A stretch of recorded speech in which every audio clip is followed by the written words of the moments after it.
اللہ جہنم سے بچائے آپ کی امت کو، اس طرح مجھے چھری سے آپ نے محفوظ کیا۔ اعلیٰ حضرت فرماتے ہیں کن چکروں میں پڑے ہوئے ہو، کن چکروں میں؟ پیسوں کی پناہ لیتے ہو، عہدوں کے پیچھے چھپتے ہو، دولت کے پیچھے چھپتے ہو، تعلقات کے پیچھے چھپتے ہو۔ فرمایا مصیبت آئے گی تو یہ سارے ہٹ جائیں گے۔ اگر پناہ لینی ہے تو مدینے والے محبوب کی پناہ لو، دروازہ رسول پہ آؤ، نبی کریم کی بارگاہ میں جھکو، حضور سے پیار کرو۔ اعلیٰ حضرت فرماتے ہیں محبوب کا ادب کرو، رسول اللہ کی غلامی کرو۔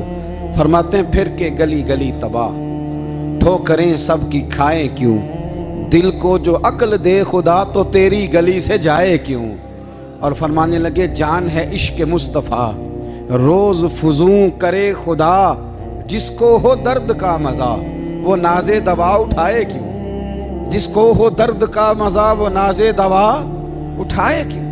انہوں نے محبوب کریم کی محبت کا پیغام دیا، صحابہ کی محبت کا، بولیے صحابہ کی محبت کا پوری کتاب لکھی حضرت صدیق اکبر جناب عمر کے فضائل پر۔ اور مزے کی بات یہ ہے کہ اعلیٰ حضرت نے نا اردو شاعروں میں سے کسی کو توفیق نہیں ہوئی حضور کو شہنشاہ کہنے کی، اعلیٰ حضرت نے کہا میرے نبی شہنشاہ ہیں۔ دلیل کیا دی؟ فرمانے لگے پڑھو ترمذی، حضور نے فرمایا میرے 2 وزیر زمینوں میں ہیں، 2 آسمانوں میں۔ زمین کے 2 وزیروں کے نام ابو بکر اور عمر ہیں، آسمان کے 2 وزیر ہیں جبریل اور میکائیل۔ تو اعلیٰ حضرت کہنے لگے حضور وزیر تو کسی شہنشاہ کے ہی ہوتے ہیں، پھر کہہ لو نا شہنشاہ۔ تو پھر فرمانے لگے حاجیو آؤ شہنشاہ کا روضہ دیکھو، حاجیو آؤ شہنشاہ کا روضہ دیکھو، کعبہ تو دیکھ چکے اب کعبے کا بھی کعبہ دیکھو، کعبہ تو دیکھ چکے اب کعبے کا بھی، غور سے سن تو رضا کعبے سے بھی آتی ہے صدا، میری آنکھوں سے میرے پیارے کا روضہ دیکھو۔ اعلیٰ حضرت نے ساری زندگی اور صحابہ کرام کی بات کی، اہل بیت کی بات کی، اولیاء کی بات کی، صوفیاء کی بات کی، دفاع کیا سب کا، سب کے شانوں میں لکھا، امت کو بتلایا کہ اپنے بزرگوں سے جڑے رہو گے تو بچے رہو گے۔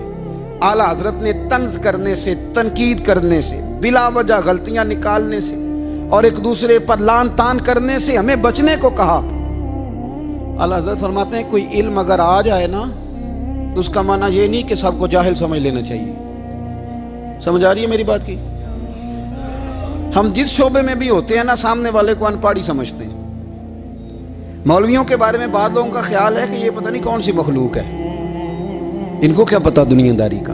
میں صحیح کہہ رہا ہوں۔ اسی طرح جو میرے شعبے سے تعلق رکھنے والے لوگ ہیں وہ کہتے ہیں شاید سارے تاجر 2 نمبر طریقے سے ہی مال کماتے ہیں۔ یہ ہو نہیں سکتا، ایسا ہو نہیں سکتا۔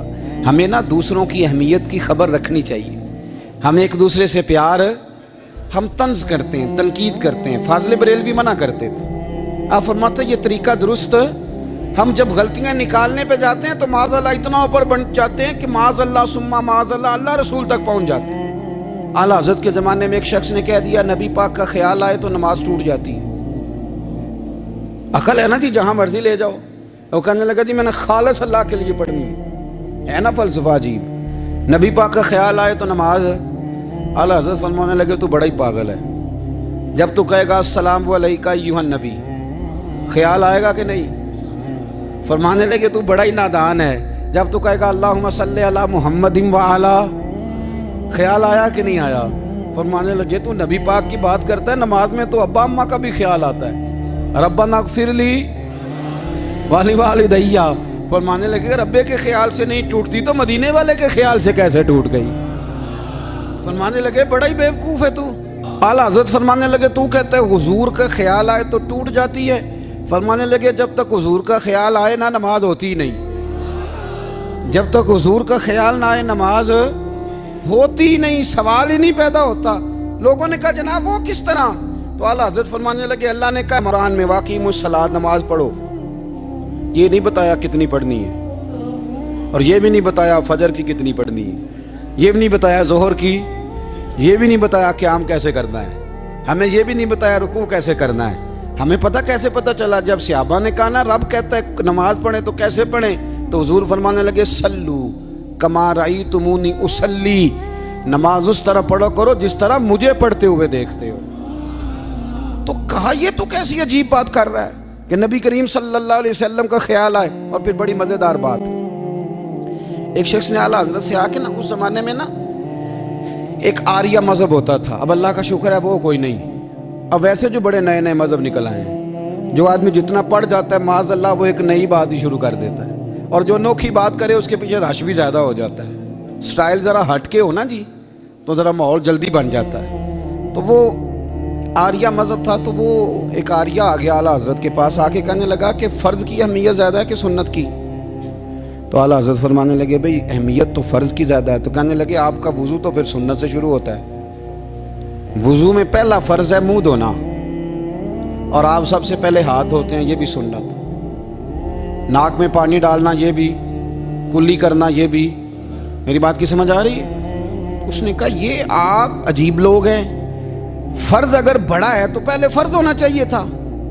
سمجھ آ رہی ہے میری بات کی؟ لوگ دین پر بڑے بڑے مختلف اعتراضات کرتے ہیں نا. اس نے کہا جی پہلے ہونا چاہیے تھا فرض. تو منہ دھونا فرض ہے، آپ نے گھٹنوں تک ہاتھ دھوئے، اب یہ جو آپ نے ہاتھ دھو یہ بھی سنت، کلی کری تو وہ بھی سنت، ناک میں پانی ڈالا تو وہ بھی سنت. تو آپ تو چوتھے نمبر پہ فرض ادا کر رہے. تو اعلیٰ حضرت فرمانے لگے تم اصل میں محبوب کا غلام نہیں نا. ہاں تجھے کیا پتا ہو یہ بات کیا ہے، تو بیٹھ جا ہم سے سن، ہم تجھے بتاتے ہیں. اس نے کہا جی کیا مطلب؟ فرمانے لگے یہ محبوب جو ہے نا ہمارے، یہ ہمیں بڑی جگہوں سے بچاتے ہیں، یہ بچا بچا کے فرائض تک لے جاتے ہیں. کیا مطلب؟ کہنے لگے حضور نے ہمیں کہا ہے کہ پہلے نا ہاتھ دھو لو، پتہ چل جائے پانی زیادہ گرم تو نہیں، منہ جالی نہ جائے، پہلے نا دیکھ لو. فرمایا پھر ناک میں ڈال کے پتہ کرا لو کہ اس میں سے بدبو تو نہیں آتی. سنت بھی ادا ہو گئی، پتہ بھی چل گیا بو تو نہیں آ رہی. اور فرمایا پھر منہ میں ڈال کے چکھ لو کہ بد ذائقہ تو نہیں. اب یہ 3 سنتیں ادا کر کے تم فرض ادا کرو گے تو اللہ بھی راضی ہوگا، اللہ کے رسول بھی راضی ہوں. نبی کریم صلی اللہ علیہ وسلم نے فرمایا اگر سارے انسان مل کے بھی تیرا برا کرنا چاہیں تو جب تک رب کی مشیت نہ ہو وہ تیرا برا کر نہیں سکتے. اور حضور صلی اللہ علیہ وسلم نے فرمایا اگر سارے انسان مل کے تیرا بھلا کرنا چاہیں تو جب تک رب کی رضا نہ ہو تیرا بھلا ہو نہیں سکتا.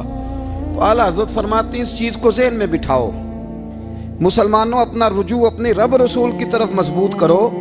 یہ کیا بات ہو گئی کہ میں اس سے بھی ڈر رہا ہوں، میں اس سے بھی ڈر رہا ہوں، وہ بھی میرے پیچھے لگ گیا. فاضل بریلوی رحمۃ اللہ علیہ ان چیزوں سے منع فرماتے تھے. وہ کہتے تھے یہ توہمات ہیں، اوہام پرستی ہے، ہمیں ان چیزوں سے ہمیشہ بچنا ہے، اپنی آنے والی نسلوں کو بچانا ہے. فرمایا کرتے تھے رب کی رضا پہ جو راضی رہتا ہے اللہ اسے سکون والی زندگی عطا فرماتا ہے. ہمارے ہاں لوگ پوچھتے ہیں طبیعت کیسی ہے، لیکن یو پی میں، سی پی میں، لکھنؤ میں پوچھا جاتا ہے کہ کیا شکایت ہے آپ کو؟ کہتے ہیں جی سر درد کی شکایت ہے. یہ اردو کا ایک محاورہ ہے. جناب کیا شکایت ہے؟ کہتے ہیں جی مجھے کمر درد کی شکایت ہے. پھر پوچھنے والے پوچھتے ہیں کہ جناب اس شکایت کا کیا بنا؟ تو صدر الشریعہ مولانا امجد علی صاحب اعظمی رحمۃ اللہ علیہ فرماتے ہیں اعلیٰ حضرت کو بخار تھا تو میں حاضر ہوا تو میں نے کہا حضور شکایت کا کیا بنا؟ کہنے لگے مولانا پڑھے لکھے ہو کے تو ایسی باتیں نہ کرو، شکایت کس سے کرنی ہے؟ رب نے جس حال میں رکھا ہے بڑا ہی اچھا رکھا ہوا ہے. شکایت کا کیا معنی ہوا؟ اللہ نے جہاں سمجھا مناسب اس نے ہمیں رکھا ہے. شکایت کیا ہوتی ہے؟ مجھے کسی سے شکایت نہیں. فرمایا کرتے تھے الحمدللہ مجھے سر درد بھی ہوتا ہے اور بخار بھی ہوتا ہے اور میں بڑا خوش ہوں. یہ وہ والی بیماریاں ہیں، یہ وہ امراض ہیں جو نبیوں کے قدم بھی چومنے آیا کرتے تھے. میں خوش بخت ہوں کہ وہ امراض جو انبیاء کے پاس آتے تھے، سر درد اور بخار، وہ مجھے لگتے ہیں. اپنی زندگی کو رضا والی زندگی بنایا. یقین بڑا کامل تھا میرے اعلیٰ حضرت کا. امام غزالی نے حدیث لکھی ہے، نبی کریم صلی اللہ علیہ وسلم نے فرمایا ہے یقین اس طرح سیکھا کرو جس طرح تم قرآن سیکھتے ہو. آج میرے دور کا سب سے بڑا مسئلہ یقین کی کمزوری ہے. مسلمان کچی پکی سوچیں سوچتا ہے، کمزور کمزور جملے بولتا ہے، اس کو دنیا داروں کے وعدوں پر اعتماد جلدی ہوتا ہے، لیکن معاذ اللہ اللہ رسول کے وعدوں کے بارے میں یہ کئی دفعہ شکوک کا شکار ہوتا ہے. اسے سمجھنا چاہیے. فاضل بریلوی ایک پختہ یقین والی شخصیت تھے، پختہ یقین والی. بریلی شریف کے دائیں بائیں طاعون کا مرض پھیل گیا،